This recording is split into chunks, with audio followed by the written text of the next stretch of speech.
어떠한 규정과 규약에도 학교에서 체험활동을 강제하고 있지 않습니다. 마치 군대에서 불침번 쓰듯이 이러한 종류의 안전계획까지 운영하고 있습니다. 속초 체험학습 사망사고와 관련돼서 담임교사 유죄라는 법원의 판결이 모든 것을 바꿔놓았습니다. 그럼 26년도, 27년도, 28년도에 학교에서 체험활동이 점점 사라지게 되는 겁니다. 실행 단계에서 예상할 수 없는 사고의 면책에 대한 동의를 해주시기 바랍니다.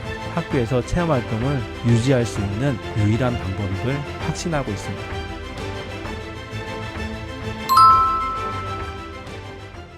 네, 반갑습니다. 채널 초등아이입니다. 이번 시간은 지난 시간에 이어서 학교에서 체험활동을 계획하고 실행하는 과정에 대해 설명드리겠습니다. 먼저 학교에서는 크게 체험활동의 안전을 위해서 사전에 교육하는 계획을 수립하고 당일에 안전하게 운영하기 위한 계획을 실행하고 있습니다. 먼저 사전 안전교육과 관련돼서는 일정 및 코스를 학생들에게 안내하고 교통안전, 실종 및 유괴 예방교육, 성폭력 예방 등 교육하고 있습니다. 그리고 체험활동 당일에는 야간 순찰 계획까지 수립합니다. 새벽 12시부터 3시 체험활동 장소를 야간 순찰을 하고 체험활동 학생의 건강 상태도 확인합니다. 마치 군대에서 불침번 쓰듯이 이러한 종류의 안전 계획까지 운영하고 있습니다. 학교에서 이렇게 체험활동을 운영하고 계획하는 이유가 무엇일까요? 전적으로 체험활동에 참여하는 학생들의 행복감을 보는 교사의 선의입니다. 어떠한 규정과 규약에도 학교에서 체험활동을 강제하고 있지 않습니다. 현행 체험활동은 철저하게 교사의 선의에 의해서 운영되고 있습니다. 하지만 속초 체험학습 사망사고와 관련돼서 담임교사 유죄라는 법원의 판결이 모든 것을 바꿔놓았습니다. 예를 들어서 새벽 3시부터 6시까지 체험활동 장소 및 주변을 순찰합니다. 이러한 상황에서 새벽 4시에 문제가 생긴다면 법적 책임을 지게 되어 있는 겁니다. 이 에버랜드 체험활동지는 굉장히 넓습니다. 그렇기 때문에 교사가 학생들이 알만한 장소에서 상주하고 있다가 문제가 생기면 사고 장소로 가는 겁니다. 예를 들어서 매직랜드에서 사고가 발생하면 스타벅스에 있다가 매직랜드로 가는 거죠. 그런데 만약에 사망 사고가 발생했다면요, 교사가 스타벅스에서 대기하고 있었다면 아마 법적인 책임을 지게 될 것입니다. 체험학습지에서 직업적 안전에 대해서 교사는 심각하게 우려하고 있습니다. 이런 상황에서 체험활동이 학교에서 원하고 있을까요? 100%라고 말씀드릴 수 있습니다. 학교에서는 원하지 않게 되었습니다. 현행 체험활동의 수요는 전적으로 가정이라는 것에 동의해 주셔야 됩니다. 두 번째는 학교 밖 체험활동은 번지점프만큼 위험하다는 겁니다. 25년도에 2건의 사망사고를 확인했습니다. 수학여행 간 고등학생이 창문으로 아래층으로 내려가다가 사망사고가 발생했습니다. 그리고 3월에는 수련회 클라이밍 체험 도중에 고등학생이 숨졌습니다. 체험활동지는 언제든지 사망사고가 날 수 있는 굉장히 위험한 곳입니다. 그렇기 때문에 학교 밖 체험활동에 대해서 번지점프와 같은 운영 방식을 제안하고자 합니다. 번지점프와 같은 익스트림 스포츠 활동을 할 때 여러 번 각서를 쓴 경험이 있습니다. 그 각서에는 민형사상 이의를 제기하지 않겠습니다, 책임 소재는 본인에게 있음을 동의합니다 등등 면책 조항에 대해서 서명하게 되어 있습니다. 학교에서도 마찬가지입니다. 체험활동은 번지점프와 같이 가정에서 요청하는 활동입니다. 그런데 다행히도 학교는 교육청의 안전 매뉴얼을 준수하고 체험활동 위한 사전 교육을 철저히 시행합니다. 번지점프보다 훨씬 더 안전하게 계획하고 책임있게 운영하려고 노력하죠. 이 상황에서 속초 체험활동 사망 사고가 담임교사 유죄라는 판결을 확인했습니다. 번지점프보다 훨씬 더 철저하게 계획하고 운영하는데도 불구하고 언제나 사망사고는 발생할 수 있습니다. 그런데 그 사고에 대해서 담임교사가 책임지라는 판결이 나온 거죠. 그렇기 때문에 실행 단계의 사고에 대해선 면책에 동의한다는 동의가 필요한 상황이 되어 체험활동에 참여하는 99% 이상의 학생이 행복합니다. 하지만 현행과 같은 교사의 선의에 의해서 체험활동을 진행하는 것이 불가능하게 되었습니다. 교사에게 체험활동을 진행하지 않는다면 직무태만이라고 주장하신다면 교사는 직업적 안전이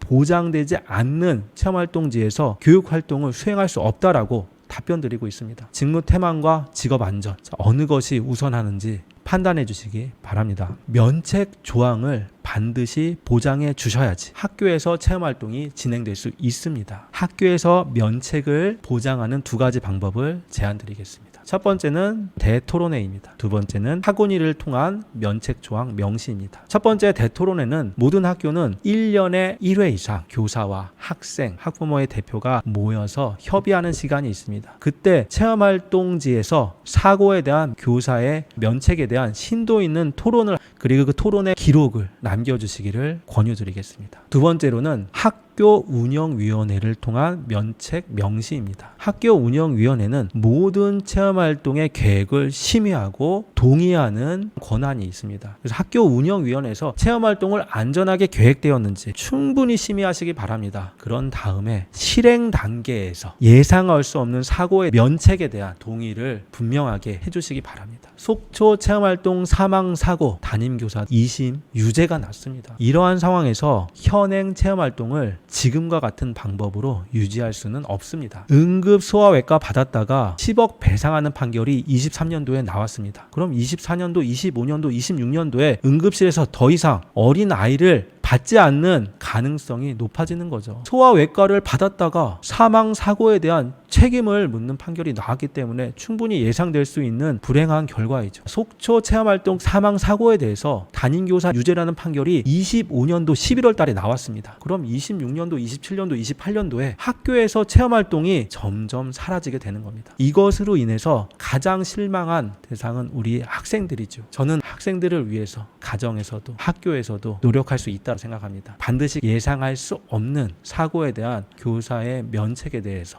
동의해 주시기 바랍니다. 그 방법만이 학교에서 체험활동을 유지할 수 있는 유일한 방법임을 확신하고 있습니다. 영상을 시청해 주셔서 감사합니다.